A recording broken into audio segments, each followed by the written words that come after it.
चला चला. अहो, हा काही राहिलेलं नाही ना, बघितलं ना?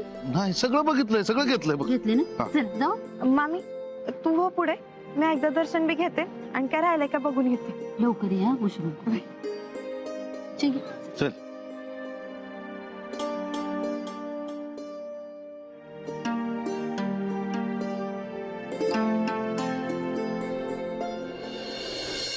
दादा, कार्यक्रम एकदम मस्त झाला.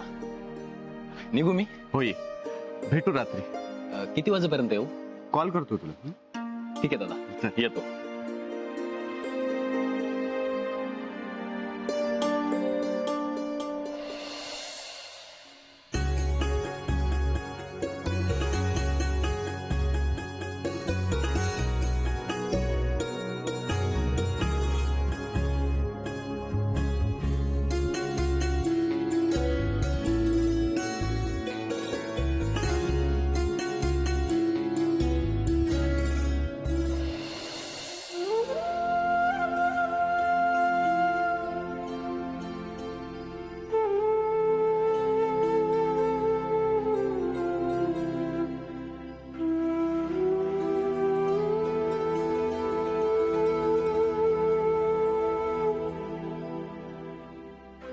छोटे मालक तुम्ही गेला नाही अजून? निघालोच होतो मी. म्हंटल तुम्ही देवाला सोडलत की मग नमस्कार करू आणि निघू, पण तुम्ही काय देवाला सोडतच नव्हता. चला येतो मी. मी सोडू का तुम्हाला? नाही जी, इथलं आवरलं की मी जाईन घरी. नक्की? बाय. बर.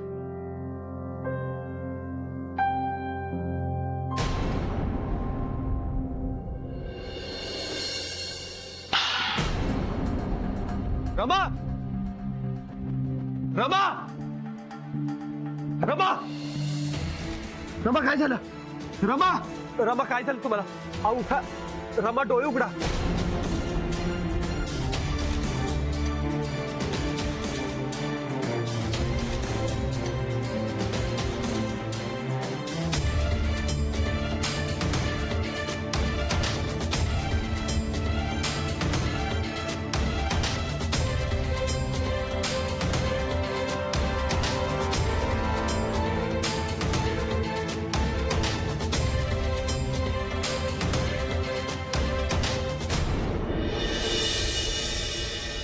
आता बरं वाटतंय ना ताई? आता बरं आहे. घे चहा घे, म्हणजे तरतरी. अगं कशाला अगं घे.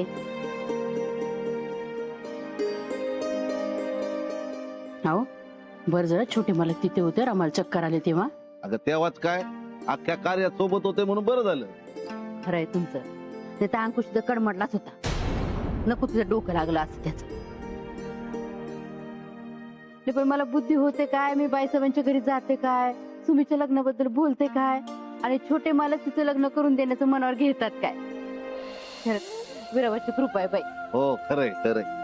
नाही म्हणजे तू म्हणतेस तसं देवाचंच असेल सगळं, पण छोट्या मालकांसारखा देव माणूस पाठीशी उभा होता तर देवानं जर आराम केला असतं तर बरं झालं असतं. फार उपकार आहेत बघ त्यांचे. देव भलं करू त्यांचं. जेव्हा जेव्हा आपल्याला मदतीची गरज असते तेव्हा छोटे मालक पाठीशी असतातच. बर तू चहा घे, जेवण झालं की तुला उठवते. हा अगं कशाला? मी उठते बस. नाही, बसून राहायचं, आराम करायचा. अगोदर दगदग झाली तुझी. जेवण झालं की उठते, मग उठ आणि जेव गरम कर. हा पिचा.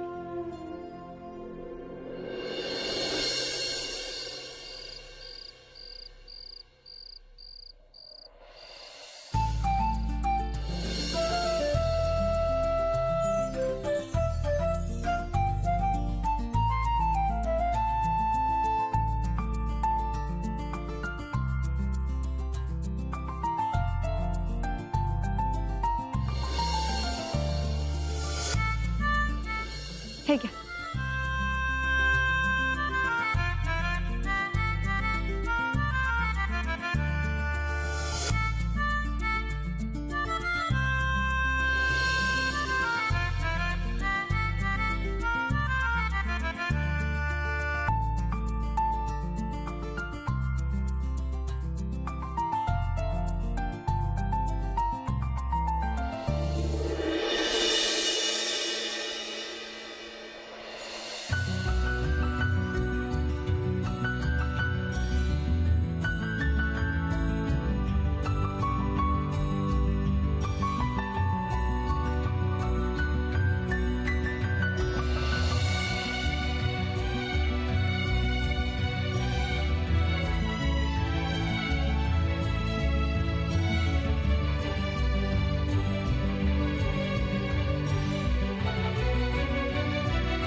झालं छोटे मालक?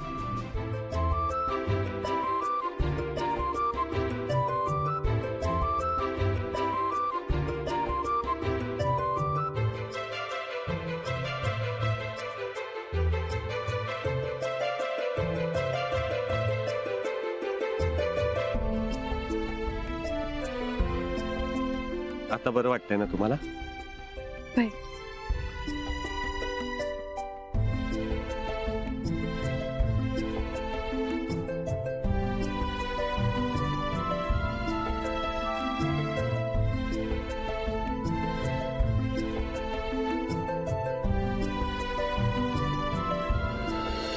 भाऊ, आता नेमकं काय आहे तुमच्या डोक्यात? काय करायचं आपण? कळेल, लवकरच कळेल. भाऊ, भाऊ ना कडक. युवा नेते, मग कसा झाला मुंबई दौरा?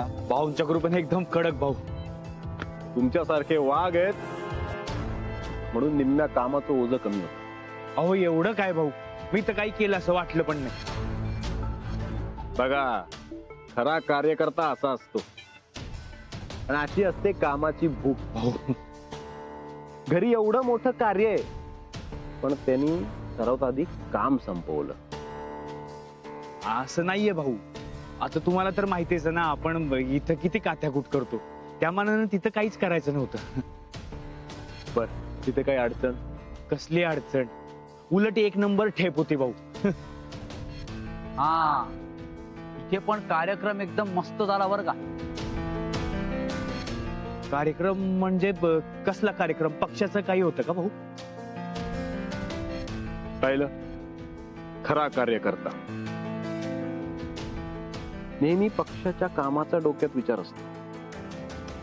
अहो, तुमच्या घरी कार्य होतं म्हणून आधी तुम्हाला बोलवून घेतलं. घरी कार्य होतं म्हणजे? नाही भाऊ, मला काही समजत नाही, टोटल लागत नाही भाऊ. काय हो युवा नेते, अहो असं काय करता? अहो गावातल्या प्रत्येक पोराला माहिती, तुम्हाला माहित नाही. तुमच्या बहिणीचं तुम्हीचं लग्न झालंय आणि त्या प्रतापच्या माणसाची लग्न झालंय. काय रे नाव काय त्याचं? विश्वा. बरोबर, विश्वा. आम्हाला समजल्या आम्ही तुमच्या घरी जाऊन आलो, तुमच्या घरच्यांना समजून आलो. एखाद्या चांगल्या मुलासोबत आयुष्य सेट करतो, पण ऐकलंच नाही हो तुमच्या घरच्यांनी. खास करून तुमची ती बहीण रमा, तिनं सगळं खेळ केलाय. आणि हो, आम्ही विनंती वगैरे केली होती बरं का. मला माहित नाही, मला कोणी काही सांगितलं नाही. तुम्ही विनंती केली तर ऐकलं नाही.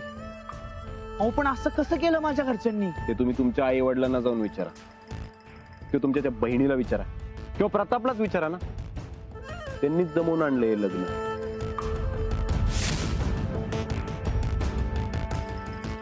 असतील काही कारण. शेवटी आम्ही परके, आम्हाला नाही सांगितलं. पण तुम्ही विचारून बघा.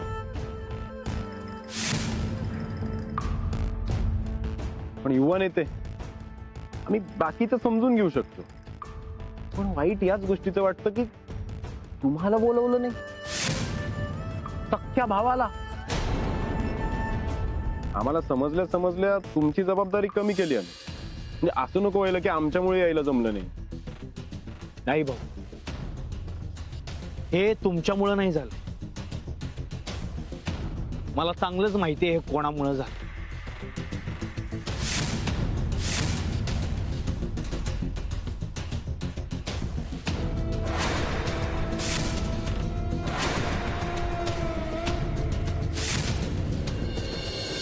मंजू, तुझ्यासाठी आणि हरिभाऊंसाठी लग्नाचे लाडू आणले.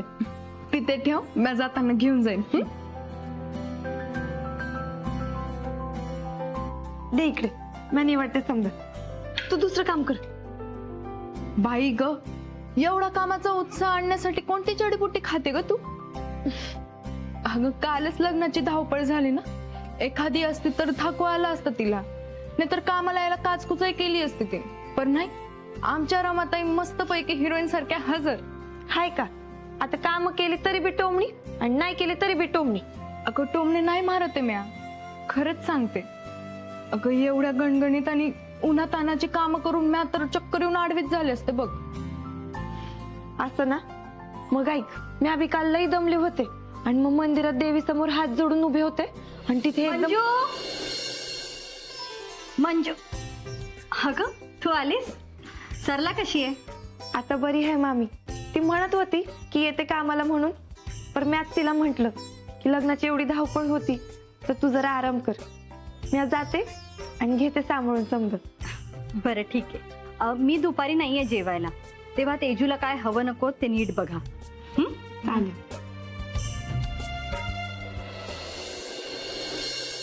तू काय म्हणत होतीस? ते मंदिरात देवी समोर हात जोडून? मंजू, अगं लई काम आहेत बघ, आधी समधी काम करून घेऊ मग तुला गोष्ट सांगते. असं वय, मग आता गोष्ट ऐकायची म्हटल्यावर पटापट काम करावेच लागतील बघ. लागतं कामाला. पेढ्याचे पैसे हा किती आणले होतं ग? अहो 2 किलो होता आणले. असं काय करताय? गडबडीत लक्षात कुठं राहतंय आपलं कामच एवढं. रमा, आली का आज? अगं आलीस पण. वय, सकाळची समधी कामं झाली आणि तुझी बी तब्येत बरी नव्हती ना, म्हणून आले घरी. ऐका, चक्कर येईल आले तर माझ्या तब्येतीची काळजी घेतली. काय तू?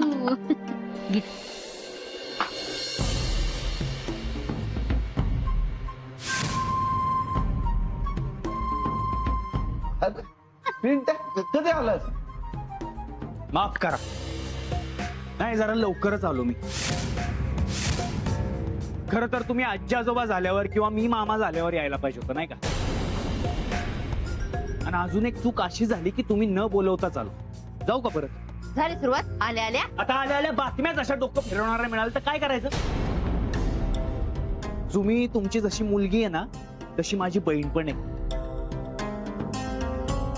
का नाही कळवलं मला? अरे ऐकून तर घे, मी सांगते तुला काय झालं. काय काय सांगणार आहे तू? मोबाईल कंपनीवाले काही घरी आले होते की तुमच्या मुलाला तुम्ही फोन नाही लावू शकत म्हणून? तर अख्ख्या गावानं फरमान काढलं होतं की नवऱ्या मुलीचा भाऊ लग्नाला येऊ शकत नाही म्हणून. काय? अरे बाबा फोन केला होता बराच वेळा, आहे की नाही, पण लागतच नव्हता. आणि लग्नाची तारीख आली. काय भाजी मार्केट मधनं उचलून आणलंय का मला? एकदा नाही, दोनदा नाही, 10,000 वेळा करायचा होता फोन. मुंबईला घ्यायला यायचं होतं मला, लगेच आलो असतो. हो पण तेवढा वेळ नव्हता रे बाबा. वेळ नव्हता? एवढी काही घाई होती हो तुम्हाला? का नवरा मुलगा पागळून चालला होता, का ती वितळून चालली होती? आणि एवढी घाई करून पण काय राजपुत्र शोधलाय हो तिच्यासाठी? त्या दळबद्री विश्वाशिवाय दुसरं कोण मिळालं नाही तुम्हाला? काय आहे त्या दळबद्री विश्वाकडं? त्या प्रताप दादाच्या मागे फिरण्याशिवाय दुसरं काय काम येतं त्याला? नाही, मला 1 मिनिट सांगा, तुम्ही काय वाटच बघत होता का मी जायची? नाही, तुम्हाला माहितीये ना की त्या प्रताप दादाच्या गँगचं नामचं वाकड आहे. हा लग्नात असला तर काहीतरी राडा घालेल, त्यापेक्षा याला जाऊ दे, आपण करू लग्न. हा? तरी अंकुश भाऊ समजवायला आले होते, त्यांना पण परत पाठवलं. एवढे कसे बेअक्कल सारखे वागला हो तुम्ही? एकदा दादा, अरे तू नसताना इथं काय काय घडत होतं तुला काय बी माहित नाही बघ. आधी ते ऐक आणि मग बोल. आणि मामा मामींनी जे काय केलं ते योग्यच केलं. ए, तू तर मध्ये बोलूच नको हा. त्या जाधवांच्या वाड्यावर कामाला जायला लागल्यापासून ना शेंग फुटायला लागले तुला. हे पिंट्या, काय पिंट्या, काय पिंट्या? ही आल्यापासून ना जीवावर उठली आहे माझ्या आणि सगळ्यांच्याच. त्या प्रताप दादाच्या नादाला लागून सुमीचं लग्न लावून टाक. मस्त चाललंय तुझं, एकदम मस्त. अजून काय काय राख करायची ठरवली ना ते सांगून टाक एकदाच. एकदा आमच्या अंकुश भाऊ तेवढे चांगले, त्यांना समजल्या त्यांनी मला लगेच बोलवून घेतलं. मी इथे नाही तर स्वतः मदतीला आले. आणि तुम्ही लोक उगाच शिव्या घालत असता त्यांना. पिंट्या दादा 1 मिनिट, तुमच्या अंकुश भाऊंनी काय केलं ऐकायचंय तुला? मी आता जे काही बोलीन त्यामध्ये तुला किंवा मामा मामींना वाटलं ना मी चुकीचे होते म्हणून, तर आत्ताच्या आत्ता चिंगेला घेऊन घराबाहेर पडेल.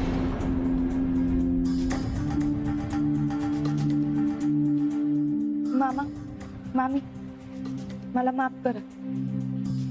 मी तुमच्यापासून एक गोष्ट लपवली आहे. बघितलं का आता दम दिल्यावर कशी पोपटासारखी बोलायला लागली ते. सांग आता.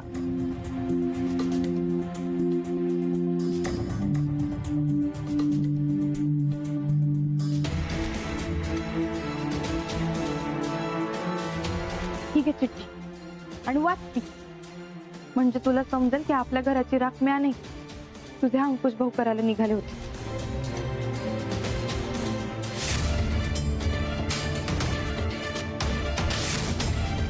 त्या अंकुश भाऊवर तुझा इतका विश्वास आहे ना, त्याच अंकुश भाऊनी बरोबर लग्नाच्या एक दिवस आधी आपल्या सुमीला ही चिठ्ठी आणून दिली.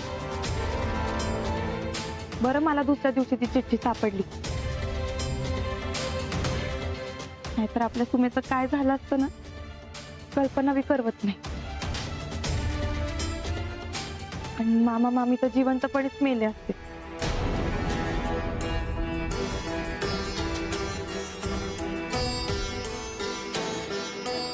अख्ख्या गावात तुमच्या सुमीशी कोणी लग्न करायला तयार नाही. एक मुलगा आहे माझ्या ओळखीचा, मी तयार केलंय त्याला सुमीशी लग्न करण्यासाठी.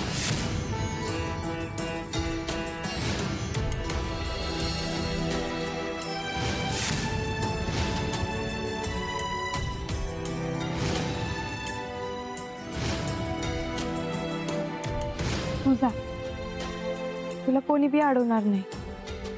तिकडं गेल्यावर मागे वळून बघू नकोस, कारण का तू गेल्यावर ते या जगातच नसणार आहे.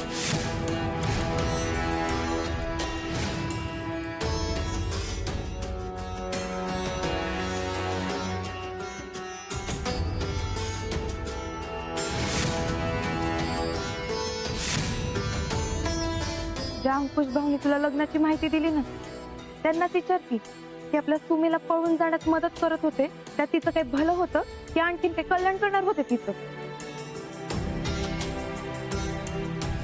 छोट्या मालकांनी मदत केली म्हणून हे लग्न होऊ शकलं.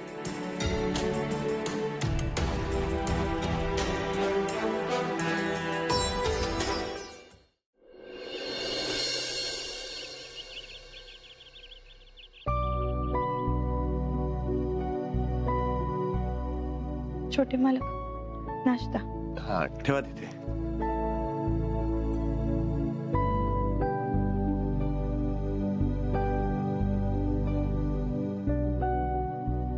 सरला मावशींची तब्येत बरी आहे ना? वय आता बरी आहे. लग्नाची धावपळ असतेच, पण हे लग्न खूपच घाई गडबडीत झालं नाही का? त्यामुळे त्यांची तुमच्या सगळ्यांचीच खूपच ओढाताण झाली असेल नाही? लग्न म्हटल्यावर एवढं चालायचंच.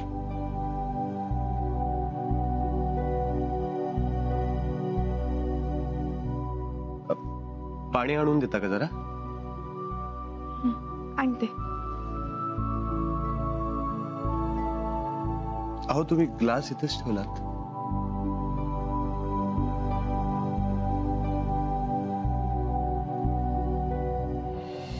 काही झालंय का? अजूनही बरं वाटत नाहीये का? हे बघा, तसं काही असेल तर तुम्ही घरी गेलात तरी चालेल. ठीक आहे.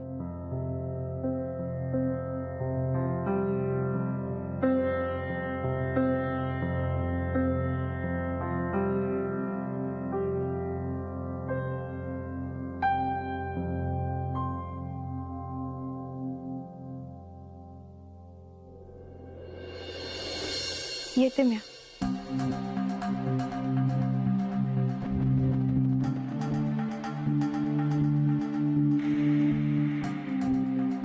नक्की काहीतरी झालंय, नाहीतर कामाचा एवढा ध्यास असतो की त्यांना वेळेचं भान राहत नाही.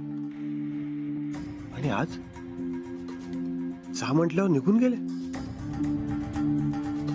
काय झालं असेल नक्की?